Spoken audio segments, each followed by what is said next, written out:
Тағы да жасайтын бір жайт, дайрек смстің бір түрі әрине ол Инстаграмда дайрек смсті сізге де айтқан болатынмын. Енді Инстаграмда дайрек смсті біз қалай кімдерге жібереміз деген кейде сұрақ болып жатады, иә. Ол өте қиын емес. Осылай ашасыз. Мынаның барлығы дейтін, кәдімгі дейтін актуальныйға шығып кеткен нелер, фотолар, видеолар, иә. Осының любой фотосын астына ашасыз да, мысалы осындай жаңалықтарды жақсы көреді, иә.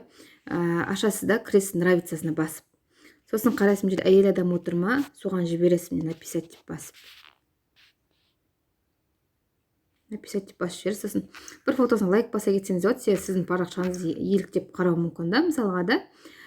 Сосын осылай жібердіңіз. Одан тағы бір фотоға кіресіз, мысалға дейтін маған кіресіз. Қазір енді бұлар жұлдыздар хит қой, мысалға. Кіресіз да тоже асты қарай түсіңіз. Әйел адам бар ма? Міне әйел адамға кіріңіз де.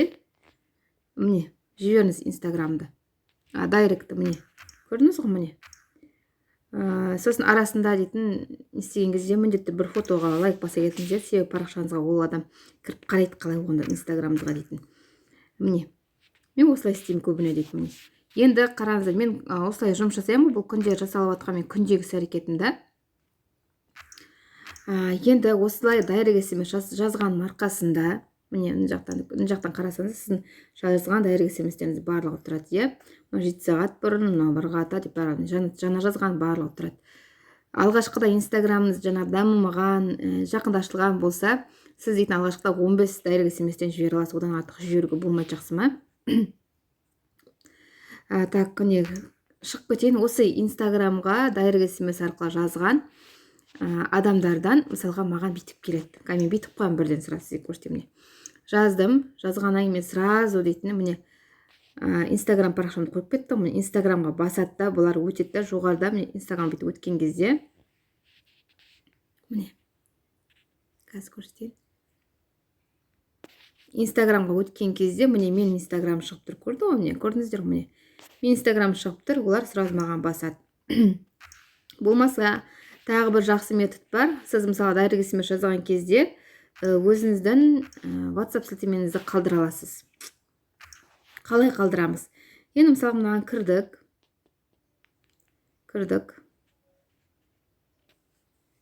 Мысалға тағы бір әйел адам тауып аламыз да, жазамыз, иә, мысалға.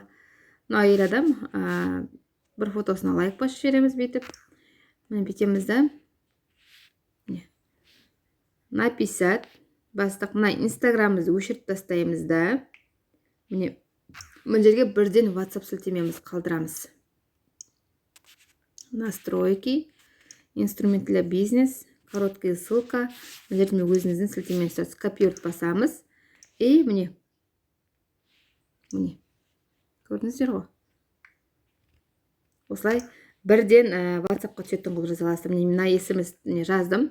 Міне мына WhatsApp сілтемені тексеріп көрем. Қазір міне маған былай келеді адамдар. Міне саламатсыз, толық ақпарат алғым келеді деп келеді. Міне үстіп басады адамдар, маған жазады. Міне қараңыздар, көрдіңіздер ғой. Негізі Инстаграмға осылай ссылкамен бірге қойған өте тиімді да. Инстаграм парақша таки тұрады ғой.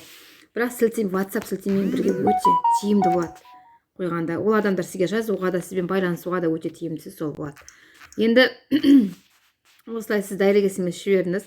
Андай елең еткізетін жаңалықтар болып жатады. Міне осындай жаңалықтар, иә. Сондай жерлерде адамдар өте көп жүреді. Көп адамдар жүреді. Сондықтан міндетті түрде жаңағыдай жаңалық болып жатқан жерлерден қарауға тырысыңыз барлық нәрсені, жақсы ма? Тағы да бір екеуін көрсетіп жіберейін, бүйтіп басасыз.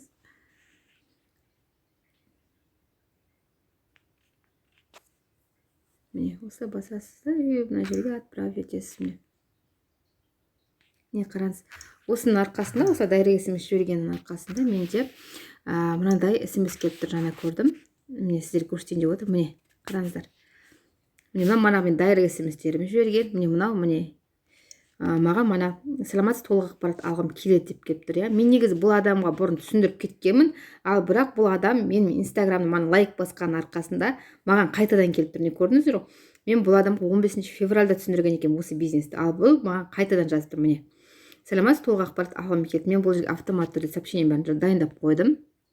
міне үш баланың анасы анау мынау деп, короче, мен өзім жазбасам да бұл емес, автоматты түрде барып тұрады. Сол себепті барлық ватсаптарыңызды бизнес ватсапқа ауыстырып алыңыздар. Бизнес ватсаптан қалай жұмыс жасау керектігі туралы тағы да сабақта үйретемін.